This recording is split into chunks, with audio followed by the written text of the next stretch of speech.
Wala na ho yung apoy. Pero umanap na muna kayo na matutuluyan. Ah, ganun ba? Eh, naku. Salamat, boss, ha? Kasalanan mo to eh! Bakit ko kasalanan? Ano You ginawa ko? so noisy kasi! Ano noisy? Nakikipag-usap lang ako doon sa anak ko. Palibasa, ikaw, hindi ba alam kung paano makipag-usap sa isang mahal sa buhay? Kasi ikaw, bitter queen ka, bitter queen! Ah!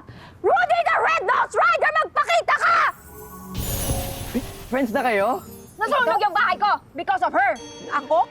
Anyari? Bakit ako? Nakita mo na? Hindi nga kami pwedeng magkasama because when we're together, disaster happens. Kaya paghiwalay mo na kami! Oo, dapat paghiwalay mo kami kasi pag dikitin mo yung ulo namin, hindi ko magiging kaibigan to, ah! I'm sorry guys, I can't do that. Pero hanggang matutunan yung mahalin ng isa't isa, edi pa. Oh, ano namang ginagawa mo? I'm booking a hotel. Hindi naman pwedeng matulog ako dito, di ba? Credit card declined. O, di ba, merong online banking. Am I asking? Nagsasuggest lang ako eh. Don't suggest.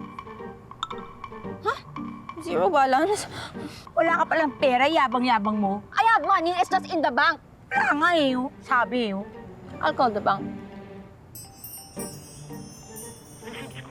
Out of service. Out of service. Bakit di na lang kayo magstay kina Aling Gigi? No way! Talaga? Excuse me, ang liit ng space. Eh, maliit. Kasya ka naman eh. Arte-arte naman ito. Busog ka kasi doon. See? Mas posible pang mag-snow sa Pilipinas kaysa maging friends kami. Wala talagang ka-chance-chance. Hindi ko magiging kaibigan to. Zero. Eto, magiging kaibigan ko. Hindi. Ganito na lang. Bakit hindi nyo na lang gawin tong opportunity na maging friends kayong dalawa? In your dreams, once na maayos na yung bank account ko, I'm out by. Eh, bakit hindi mo isang layang kwintas mo? Arte? Alam niyo guys, kailangan ko nang bumalik sa North Pole. So, just call me when your friends are ready, okay? Bye!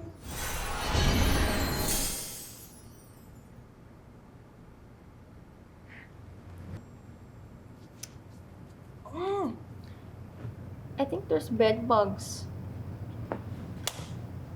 Lamok pa, oh. Walang lamok dito kasi natatakot silang kainin yung dugo ng demonyo.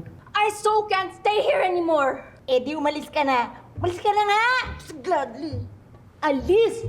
Ikaw, umalis! Ayoko. Umalis ka! Ayoko na talaga! Aray, aray, aray! Sabi ko naman kasi sa'yo eh, doon na lang tayo sa tapat ng clinic mo eh. Eh, alam kasi ng mga suki doon na doon talaga yung pwesto ko. Are you crazy? Hindi nga ako pwede makita nagtitinda ng buko. Eh, ano ba problema mo sa hanap buhay ko? Wala namang masama. Marangal naman tong trabaho na to. You just don't get it. I have an image to maintain. Ha? Sigurado ka? Sa sama ng ugali mo na yan?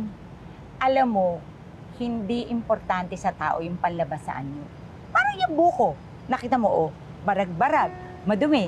Pero sa loob niyan, maputi, tsaka masarap ang laman at sabaw. Ganon.